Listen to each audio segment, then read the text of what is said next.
I walk a straight line, shackled and chained. Oh, gruesome Gertie is calling my name. There is no mercy in this penitentiary. Just ask the Hillstring Gang or Angola 3. I'm here for life,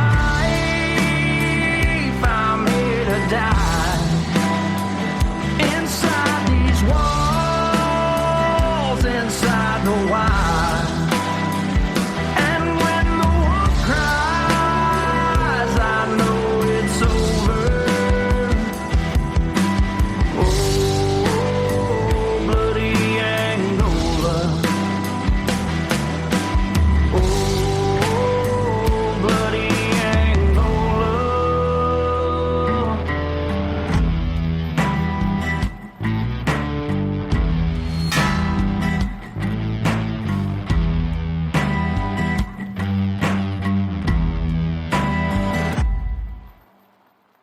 Hey, everyone, and welcome back to Bloody Angola, a podcast 142 years in the making. the complete story of America's bloodiest prison. And I'm Jim Chapman. And I'm Woody Overton. And y'all, we told y'all, I can't remember if we posted this, Woody, or if we talked about it on the show, but we have our hands on a lot of original Angolites from the 50s. Jim got his hands on the original Angola lights from the 50s. That's right. Hell, I liked when I worked there. I had a subscription. Yeah. I mean, that magazine is interesting AF. I didn't get to read obviously the back issues like this, so it's different time, different language, different way they spoke, and it is just crazy when you hear these stories. That's right. And Woody, you just said it. So people keep in mind, they talk differently back then, and it was a different time in history. Yeah, so we're certainly not being racist or misogynist or whatever. One way or the other. We're not being anything. We're just reading you what was printed in the 50s. That's right. So we're gonna cover some of the stuff we found more interesting, and we'll comment on it, and we'll give y'all insight into Angola as it was, 65, 70 years ago. Right. When it was truly bloody Angola. Truly bloody Angola. And this first one I'm gonna go ahead and take, and we're gonna comment on this after, and you'll see why. But the headline on this says, court gives 6 deuces in aftermath of AWOLs. 2 women and 4 men, all Angolans, today are each serving additional 2-year sentences following a trip to district court in St. Francisville on different days last week. The women are Teresa Amon and Maxine Cole. The men are Willie Jackson, Raymond Bailey, Robert George, and C.S. Robertson. All figured in recent escape attempts. The women for a nocturnal walkway from Camp D. A walkway. So it's basically a nighttime walkaway. Nighttime walkaway. 3 of the men for a saw out from the control cells, and the 4th for a field run. There you go. Security officials said each entered a plea of guilty before, y'all get ready for this, Judge Woodrow W. Overton. My grandfather. How about that? Isn't that crazy? Yeah. How about that? I almost fell out when I read that, y'all. Yeah. That's Woody's namesake right there. Yeah. And he said that the hardest thing he ever did, I think he sentenced 7 people to die. And they were... When you got sentenced to die back then, they killed you. Yeah. Right? But so he actually was a judge for East and West Feliciana Parish, and Angola naturally falls in West Feliciana Parish. So every crime committed in Angola, he would have heard the cases.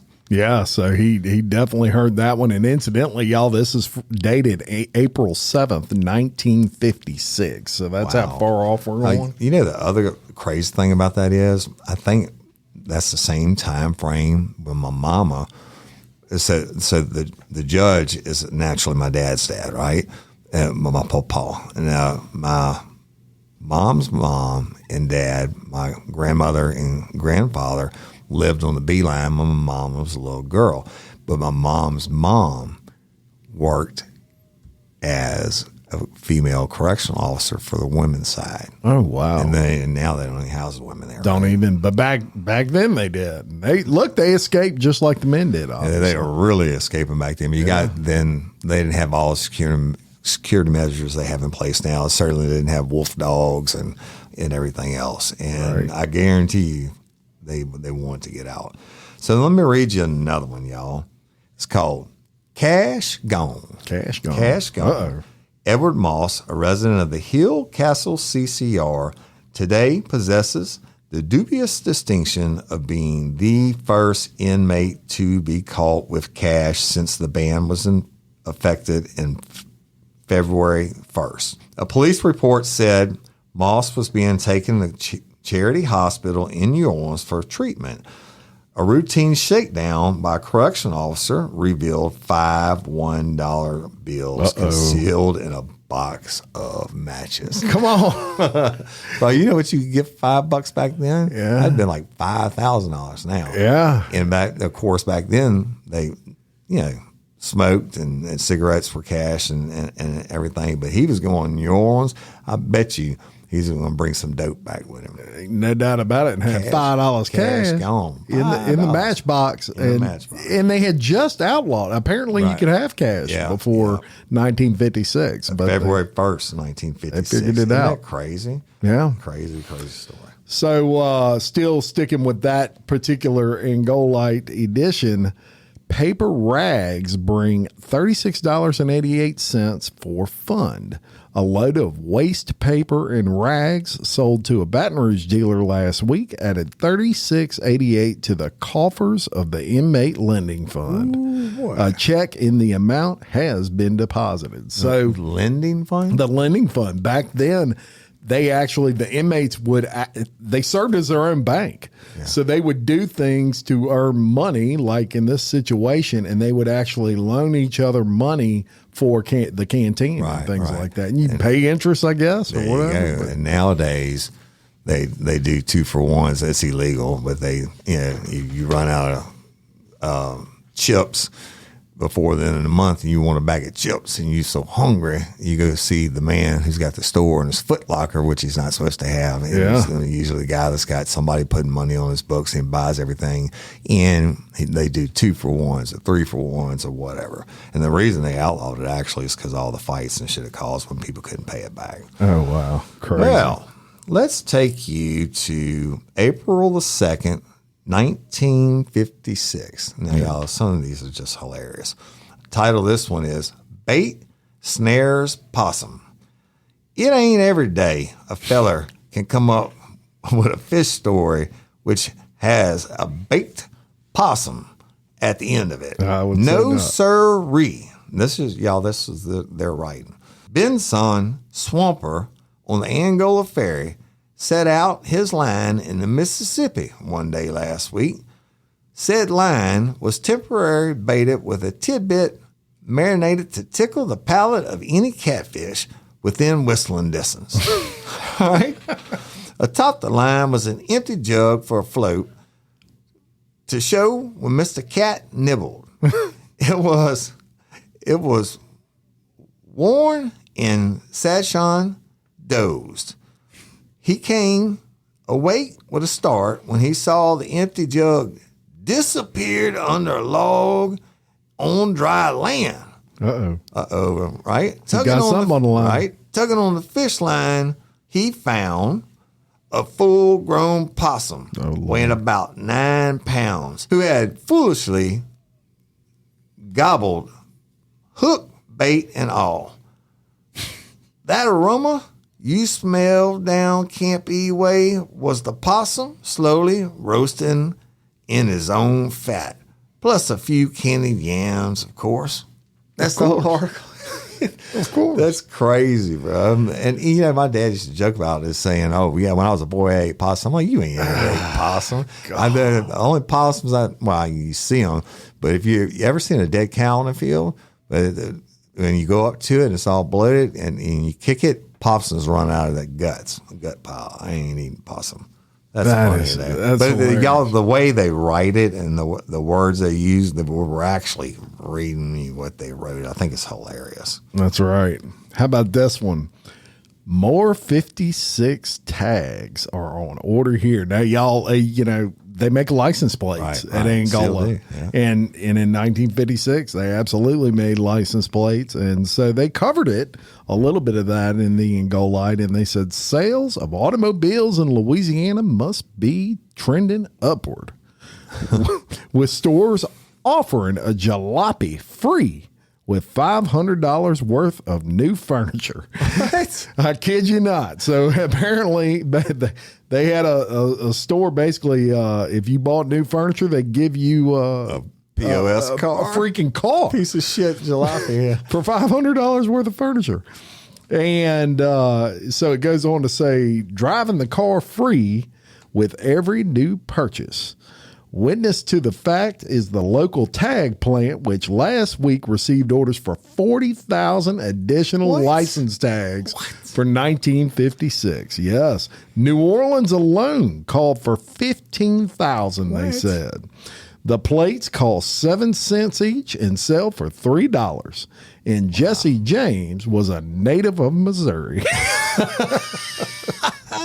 That's hilarious, bro. That's hilarious. Funny as hell. I like that. So, hey, every one of y'all out there that's listening, that plate on your car, that's a piece of bloody Angola. That's right. That's history right there. It's not made anywhere else, right? All right, so let me take you another little short one, but it's funny, right? It's called Two Runaways Lose Good Time. So Lawrence Leonard and Marvin Teams, both from STU Borders, will be here for 11 months longer. The lads were assessed the loss of that much good time for playing hooky recently. The hooky involved a little matter of going AWOL in the brush. So the good time, y'all, in the state of Louisiana, and now it's changed for certain crimes, but the every day you do, you get a day of good time off your sentence. Every day you do without a write-up. Yeah. So these fellows decided they were going to go AWOL, absent without leave, and they were doing it in the brush. I don't know if they were AWOL with each other, playing hide the salami or taking a nap off the push line. But they did it, and both of them got 11 months longer in bloody Angola. Oof. Hiding in the brush. Hiding in the brush. There's no reason to hide in the brush. No, hell I mean, there's reasons. Either you're running or you're not. So we're moving on. In that, this is still that particular issue, and back in the headline of this says "shamed," and it says back in what could be called the wilds of the Wild West is a town of 2,000 people, which has neither jail nor police, courts nor lawyers. Don't believe it? Look it up. Its name is Escalante, and it's located in south central Utah, 130 miles from the railroad. Yeah. They're all Mormons, 2,000 people, and lest you get the idea they're hillbillies. That's exactly what it says. Note the house is built of brick, the pianos and parlors, and all painstakingly trunked in. What do you do when someone commits a crime? We asked the storekeeper. We don't have any crime, he replied. But things like youngsters doing what youngsters do. Needless to say, no juvenile delinquents ever become a problem in Escalante. And that was just what that was. And the reason I read that to y'all is you got to remember, prisoners are primarily reading this. And that is a look at the outside of society that they don't get to see. Yeah, they try to show you a different part of the world. Yeah, absolutely. And that's so they featured. How in the hell did they know? I'm pretty sure it was, one of those Mormon communities that take polygamy and all that stuff. And those kids, they got their ass beaten, as it should be. All right, let me take you to another one. Again, April 7th, 1956. And this one, fight with floor nets cut chin. The ambulance brought inmate Robert McKinley of Oaks 4, y'all, that's a dormitory, with lacerations on his chin Monday. It was believed he had engaged in a fight with the floor. He was repaired and sent home. Now, you know that's full of shit. He got his ass whipped, and he inmate code, he wasn't going to tell. Yeah. So, but they got it covered, right? It's in the thing. I'm going to read one more real quick. Yep. All right. 9 new correction officers were placed on the payroll during the past week. Ooh. Administration office attaches said. Wow. Big long article. Yeah. Letting you know 9 more correctional officers. 9 in 1 week, which is actually a lot. It'd be a lot today. Right. That's crazy, right? Absolutely. Anyway. And continuing on, this is an interesting one. And this one says pants. Peanut butter spelled jail for airing ex-trustee. Uh-oh. That's right. Pants, like charity, cover a multitude of shins. It says shins, y'all. Or was it sins? Okay, so there's a joke there. Both, it seems, would apply in the case of Johnny Cash, a former Camp E trustee who today is inside looking out. Uh-oh. It all happened one day last week at Warehouse 915, which is the official food supply larder at the new prison. Johnny and a number of others were unloading the truck. Spying a case of peanut butter, Johnny proceeded to fill every available pocket, cul-de-sac, and wistnot in his britches with the delicacy. It was charged. Nabbed by the Gestapo, Johnny was disengorged from his loot and taken to the sneezer. A disciplinary board took 60 days off his good time and gave him a rest on T-bone steaks, baked potatoes, and ice cream.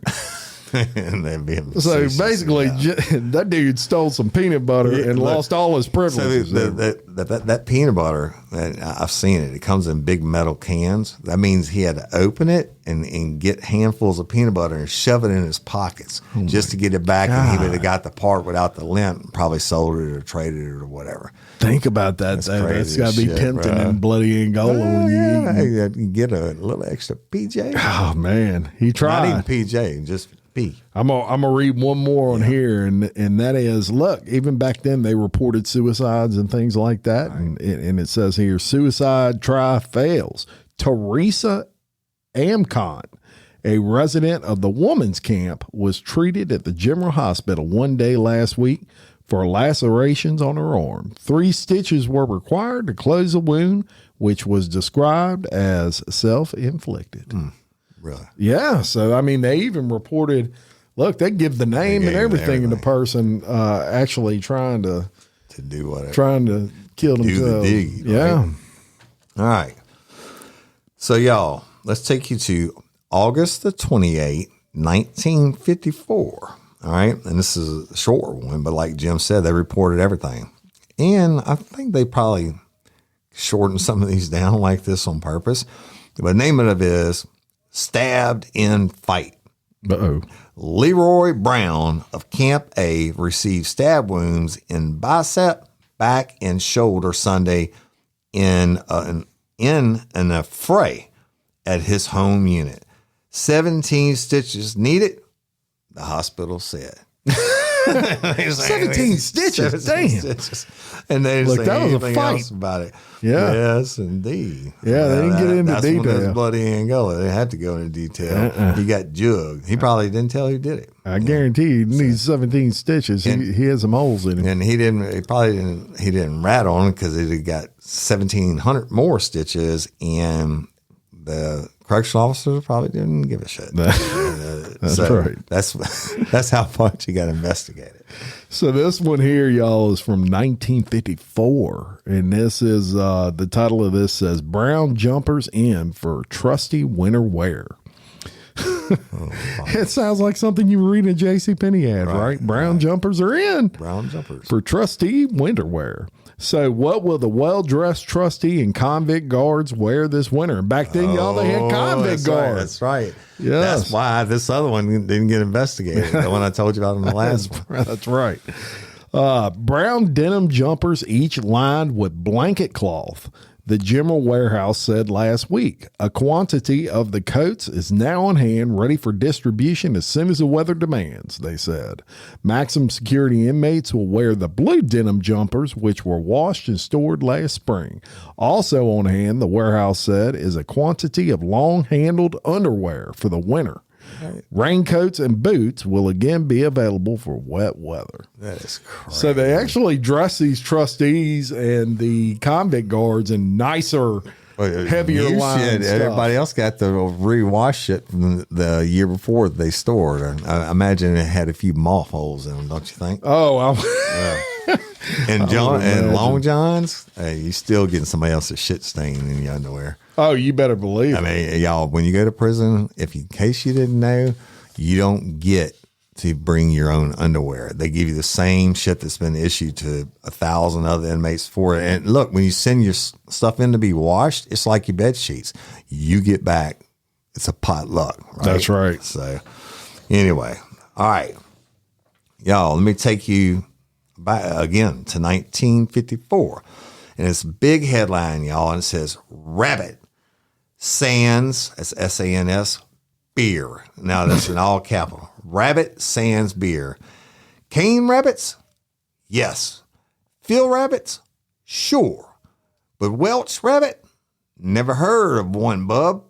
But last week, inmate dining rooms all over the farm not only heard of a Welch rabbit for the first time here, they saw, smelt, and ate one. The culinary innovation was served on toast, as is customary, and contained cheddar cheese. It was a feature on last week's menu by courtesy of the Food Service Department. Time was when no Welch rabbit could properly be made without good beer. There is no beer, alas, here. What the fuck is a Welsh rabbit? I got to look that up real quick. I've never heard of it. And the Angolite was known for its writing, and you notice a lot of this is I don't know if you call it old fashioned writing, but it's just terms that aren't used anymore, which are hilarious. And I came across something. This is in the 1954 edition. What are you going to find this? Let me tell you real quick about the Welsh. They call it the Welsh, but it's Welsh rarebit or Welsh rabbit.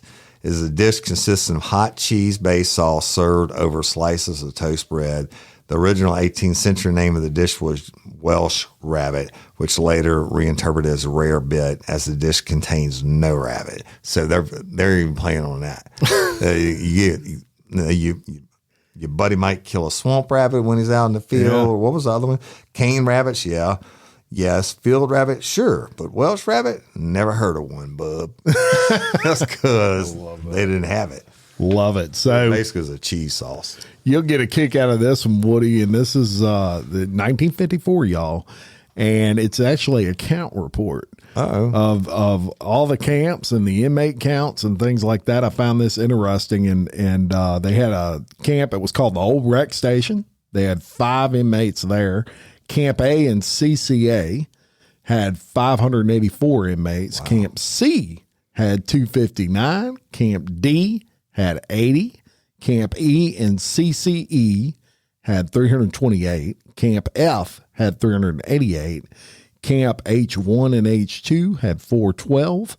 Camp I had 178. Special Training Unit Control Cells had 93. General Hospital had 84. Admission Unit had 27. St. Gabriel, they listed St. Gabriel in there. They had the women's side, because that's what the prison 89 was later on. Yeah, that's right. Yeah, 89 in there. So 89 women, basically. Police barracks, 29. And in transit, 10. So then they break it down, y'all. White population, 1,013. Wow.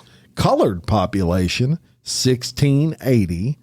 For a total count of 2,693. I was close. I was doing the math in my head, and I was at like 2,500. Yeah. That's crazy. Well, they still, to this day, break down the counts by white or black, but that's not a racist thing. It's just how they help identify who's in there and who's supposed to be in what cell, et cetera. But that's crazy. Okay, so they had 2,693.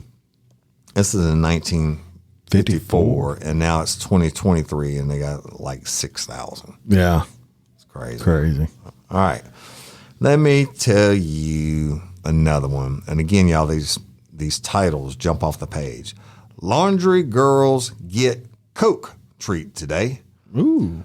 40 colored women who daily sing the dirge of the wash tub and mangle in the Camp D laundry will be a guest at a Coke party this afternoon by courtesy of the Angolite. The newspaper has donated 2 cases of the popular soft drink to the crew for distribution. Look, and that was real Coke back then. That was before they pulled the Coke out of it. Oh, that's low. So the Angolite must have had outside distributors even back, subscriptions even back then. Yeah. The money they made, they put it back in the thing. But they were nice enough to donate. Have a little Coke party. Somebody had to go over there and bring it to them. Yeah. Right? And you got 40 women. Crazy. Oh, yeah. I bet you that was an interesting day. Well, let me do one more, Joe. Yep. Big headlines. 2 inmate guards added to rolls, right? That's all capitals, y'all. 2 new inmate guards were enrolled last week following official action here. The 2 are Sonora Darnell Colored, who is to serve at Camp M, and Earl Harvey, attached to the inmate guard force at H Camp. Earl Harvey must have been white. Y'all, they're saying the colored stuff, not us. But that's crazy. That was so inmate guards. Think about that. Yeah. You think about the abuse of power that went on. You were an inmate guard. You had it going on. Yeah, they'd sit on them horses with them shotguns, Right? just wait for somebody to break that nighttime line. in the dormitories and stuff. You were the one. They have one. They would lock them in, and they have one real correctional officer who would just go make sure the doors were locked every once in a while. What went on inside there? Holy shit. Well, speaking of those headlines and how they jump off the page, here's one for you. It says, "Found man's body." What? Yep. Found floating in the Mississippi River near Baton Rouge last week is the decomposed body of a white man. He has been identified as Douglas Holly, LSP escapee. Louisiana State Penitentiary. That's it. Angola officials announced. Holly was with Thomas C. Dowdy and William H. Robinson, and they escaped on December 20th of 1954. Wow. Dowdy was pulled from the river in a dying condition shortly after the escape. Robinson is still missing. Yeah. But is presumed to also have drowned. Identification was made via fingerprints, and LSP confirmed it. Captain Effie Foster aided the Baton Rouge probe. So there's your 3 escapees. Wow. And notice they print that in big letters because they want people to see what happens when you get in that Mississippi. So the 3 hit the river, and in December, that river is cold. I mean, you're not going to last 20 minutes before hypothermia. But what's interesting there is they say he was pulled in an alive condition but died. Yeah. That means, they probably killed his ass. Right? So, anyway. That's right. All right. We'll go on to this language is just hilarious. Following minor humbugs at camps. 3 localities were languishing in the clink at Camp A last week for a trio of assorted reasons, all of which alleged violations of local laws. Charles Williams of Camp F, for example, was said to have been talking when he should have listened. Edgar Walker, a Camp A hand, is charged with having wielded a knife with painful and telling effect upon the torso of another inmate. He cut his ass up. He shanked him. That's crazy. James Jackson, also Camp A, said he needed new shoes. The man said he didn't. Jackson bucked on working, the report says. All three are awaiting actions of the disciplinary board. Now, so you got the first one who was given a direct reward to shut up, or he was arguing, and he got swung. Edgar Walker was trying to kill somebody with a big old shank, and James Jackson wanted some shoes, and the man, that's being the Angola employees, told him no, so he bucked up and got swung. And wow, that's freaking awesome. We told y'all about these loans that they make with the inmates have basically their own bank there. Wasn't no Lori Johnson and of Hancock Whitney over there. Exactly. Yeah. So they did their own loans between each other. And I thought it was really cool in this 1954 edition. They actually have exactly how much money they loaned out into what camps and what individuals. And so in this particular edition, they had 85 loan applications submitted. Right. Of those, 75 were granted. Yeah. Yeah, so they actually turned down. They actually denied 10 applications. That mug and never paid. Yeah. So Camp A had 14 loans granted, and their total they loaned was $54. Camp C had 2 loans for $13 total. And it goes through each and every one, but the total amount loaned to all units was $408.93. And the loans repaid in full. They even list that. Camp H2, $6. So it's just crazy to me. Buy a small French fry McDonald's for that. It's like their own little world. Yeah, it was. Yeah, really. It's crazy. Just crazy. All right. So we told y'all about how Angola, since the Civil War, pretty much they try to be self-sustainable, grow all their own stuff. Well, now they do it under prison industries. They actually grow stuff there or they do the milk, et cetera, and they sell it to other prisons, right? Keeping the costs down for the state and for us as taxpayers. But let's take you back to January 29th, 1955. Big headline. Jackson buys Gola bread. And that's Gola, y'all. Says 2,200 1-pound loads of Angola-made bread.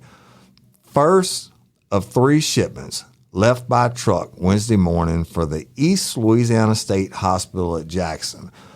Bakery manager H.B. Terrell said the local product is to pinch hit for Jackson-made bread while the hospital is completing the installation of a new oven in its bakery. A unit of the State Department of Institutions, the Jackson Hospital, which numbers about 5,000 patients, regularly buys Angola canned goods. And wow, that's the goods, y'all, would be the vegetables. So let's talk about it real quick. So they're talking about and it's still there to this day. My Aunt Jo was a nurse after World War II. She was a nurse here until she retired and is buried in the cemetery right there by it. But that's the state mental hospital, y'all, and I can't believe they had 5,000 patients, what they call them, in 1955. So again, all these state-run things trying to do their own stuff, but you know what? Gola bread. I'm pretty sure I don't want any Gola bread. Or they're canned foods, whatever it may be. All right, so as you can see, sometimes the editors of the Angolite or those contributing to the articles, they were smart people. They may have been in Angola, but they were smart people, and so the wool wasn't pulled over their eyes in a lot of cases, and here's a good example of that: homemade ice cream candy. What? How many bars of candy and pints of ice cream would you say were consumed by Angola inmates during the course of a year? The approximate figure in pounds and pints would be comparatively easy to check from intake sources here, but it would suffice for this to say that the totals would be huge. All the profits of which go, of course, to the dealer, the jobber, and the manufacturer. There you go. Something wrong with all this. Sort of like the farmer who grows a 6-cent cotton, then pays $6 for a pair of pants weighing exactly what his cotton did. It seems like common sense, but look at figuring it out. Somebody's padding their pockets. For on Angola, we manufacture sugar, then buy it back again in the form of candy and ice cream. Putting the wagon before the horse, as it were. All joking aside, and with due respect for those who would be inclined to sample too leniently, we urge the start of an industry for the manufacture of various forms of candy and ice cream here. The equipment to be paid for out of local sales, and the profits to the inmate lending fund, of course. So basically, this guy's sitting around and he's thinking, wait a minute now, I'm manufacturing sugar and we're selling it, and then I'm having to rebuy the same sugar that I just sold. Right. Buy back with a little flavor added to it, right? And they're making money. But they said the profits go to the inmate fund, which, as you heard on here today, and I sure didn't know, they had their own bank. Got their own bank. That's crazy. Yes, sir. All right. Okay, here we go. Man remembers old Angola at the turn of the century. And y'all, this is from January 29th, 1955. It says, back in the days when Angola was young, Thomas Didymus, now a graying 63, lived here as a child. That was in 1901. He recalled last week following his return with an 18-month sentence. But Thomas was free then, and Angola was wide open, he remembers. As a boy, he lived with the Acklenard family who tilled Angola acres before it became a penitentiary. Demetrius says Angola was owned by Major James, who leased convicts from the state at so much per head. He says Major James sold Angola, which extended from Camp E to the back gate, to the state for $25,000. Oldest building now on the farm is the barn at Camp A, which Didymus says was built in 1869. At one time, it housed female convicts. Comparing the old days with what he sees here now so far, Didymus says, Angola is the best prison in the country. I've seen a few of them in my day, and I know. So he worked there as a kid on whoever's farm in the fields, and he comes back at 63 years old. He gets sentenced. Yep. And he says, it's the finest prison in the country. I know. I've been to quite a lot of them. That is just crazy. And, we did, of course, we did The Walls, which discussed the history of, of Angola and Colonel James. And that's, he used to use the slaves, and then after the Civil War, they used the convicts, if you will, and they did all that. Hey, Jim, let me interrupt you real quick. Yeah. Y'all, they even did cartoons, and I'm going to describe this to you. Obviously, I can't show it to you. It's got a little boy and an older man on the beach. Now, the little boy's in a swim trunks only. The man's in a long sleeve shirt and pants, kind of looks like would be a convict, in boots. But next to them, there's a towel spread out, and there's a very voluptuous, I would guess you say, redhead. She only has a bottom of her bathing suit on, and she's laying down on her chest. And as women so commonly do, I doubt they did it in 1955. This was from January 55. So this lady's laying down on her chest, and you can almost see, I mean, you see the bumps where her breasts are on the side, but you can't see anything. And the caption says, "Just holler, boo, real loud." They wanted to jump up. And the man's digging in his pocket. Looks like he's digging in his pocket to give, the little boy's got his hand out like to give him a coin.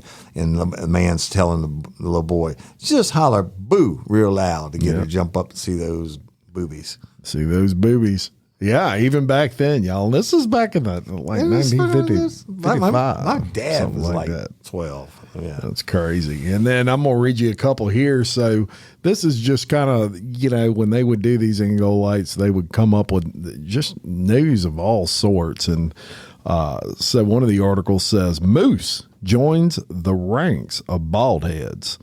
Marcel Moose Hengel, another person, another convict, has joined the ranks of the sons and daughters.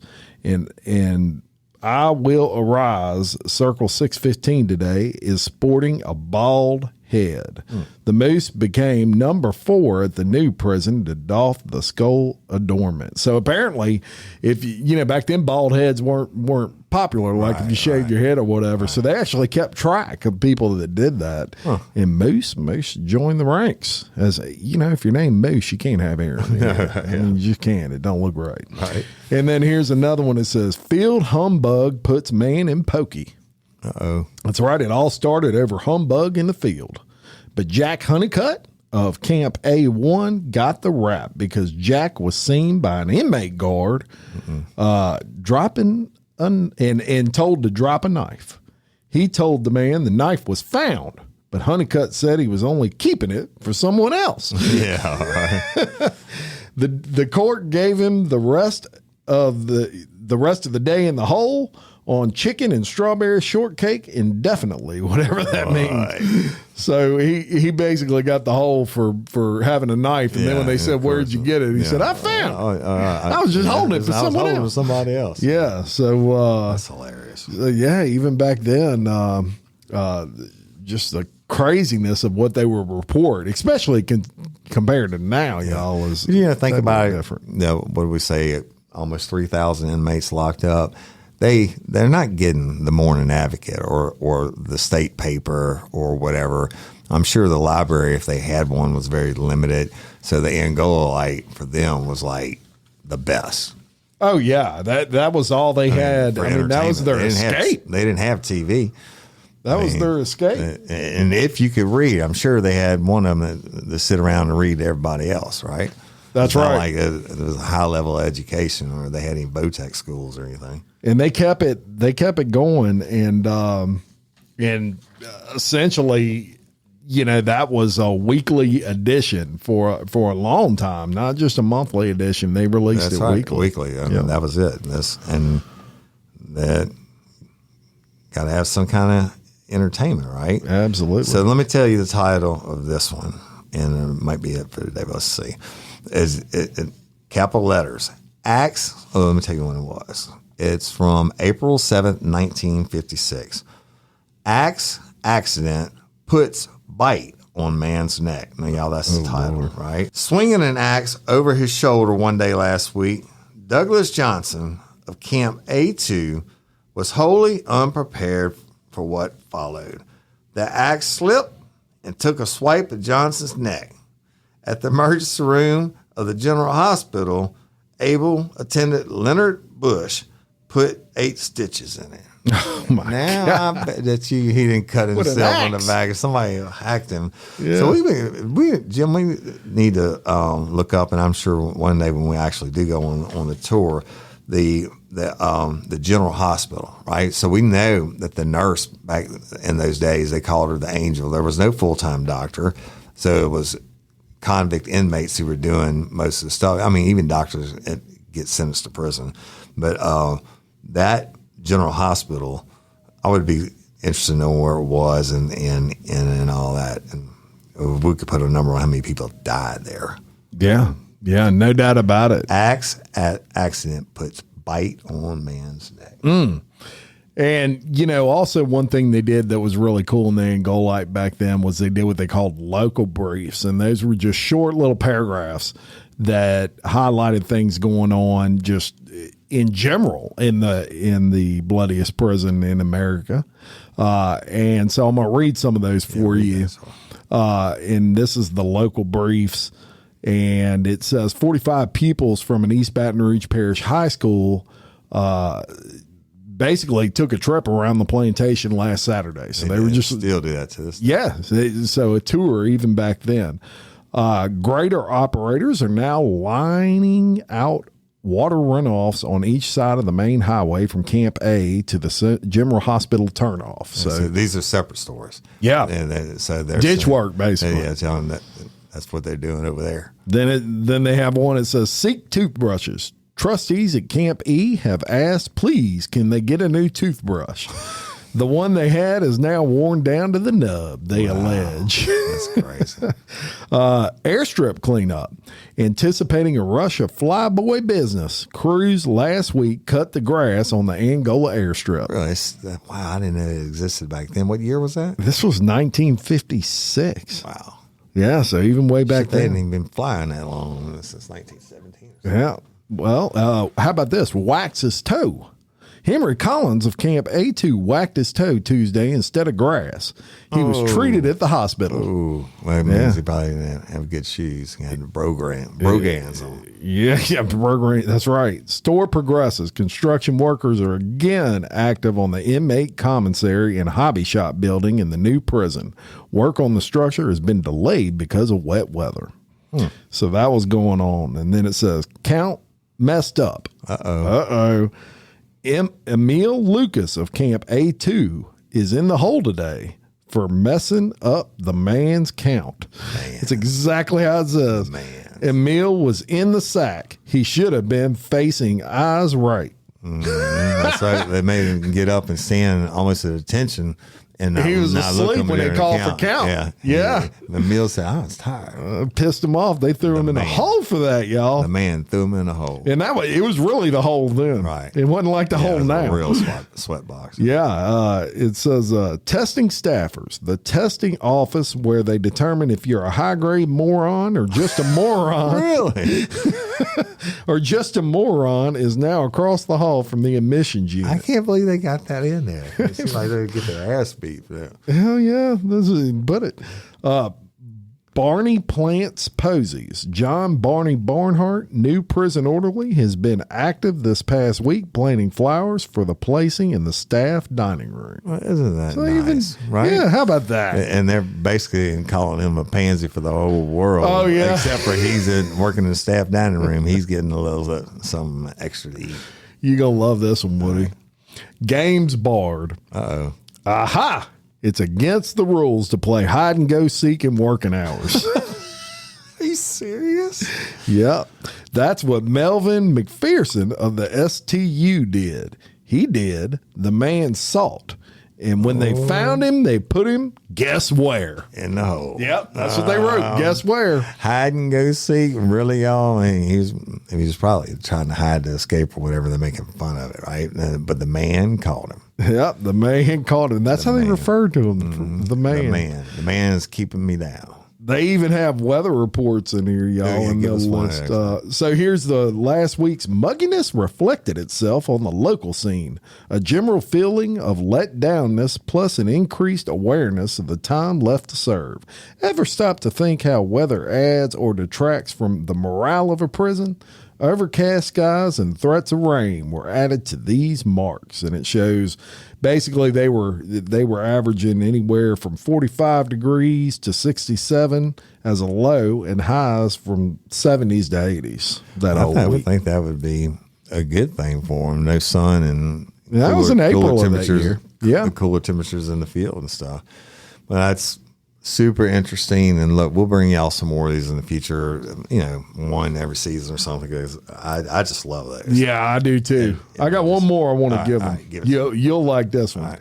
Domiciles wilt as cooler goes on blink. If it ain't the heat, it's the humidity. And if it ain't that, it's the gals who beef about it.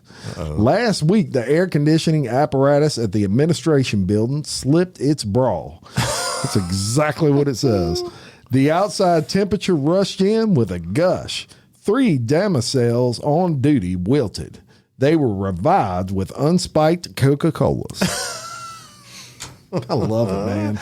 You think that means like the belt came off the AC or something? I guess. And the girls were complaining. The office girls is basically what they're saying. Revive a Coca-Cola. That's it. That's good shit. That's it.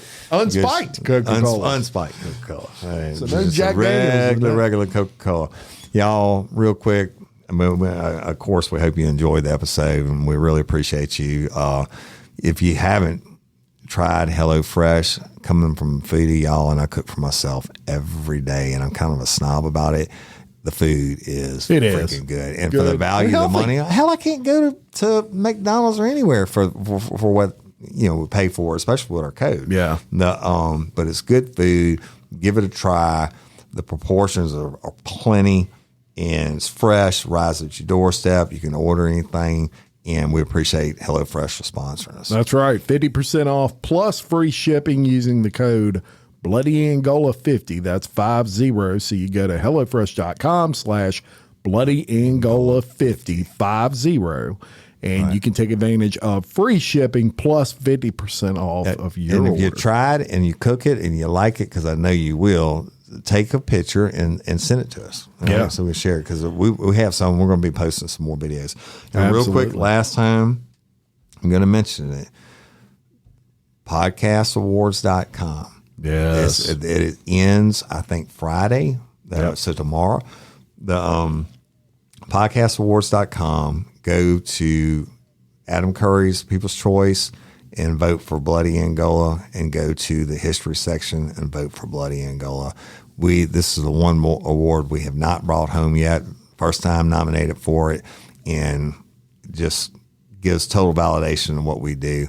And we appreciate and love each and every one of y'all. Yeah, and we appreciate y'all listening. Look, this month is our year. Yes, that's right. Hey, happy birthday, Bloody Angola. Happy birthday to you. Look, happy birthday to you. Happy birthday, Bloody Angola. Happy birthday to you. Right? That's right. And when me and Woody started this, we absolutely love history, y'all, and prison history especially. And so it was something that we really wanted to do together. It's you know, if 2 people listened to it, we would have been happy. But it has been insanely successful. It grows every month.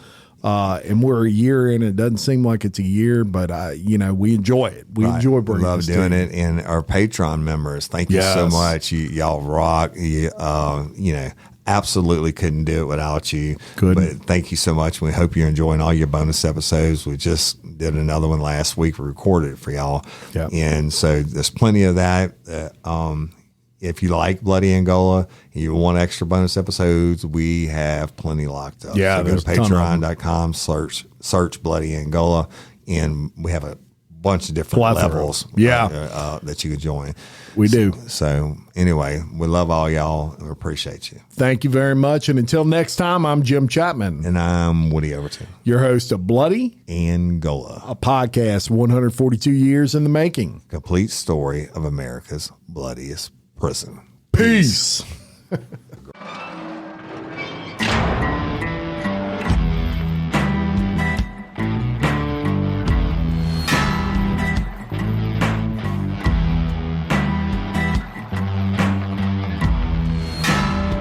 I walk a straight line, shackled and chained. Oh, gruesome Gertie is calling my name. There is no mercy in this penitentiary. Just ask the Hill String Gang or Angolite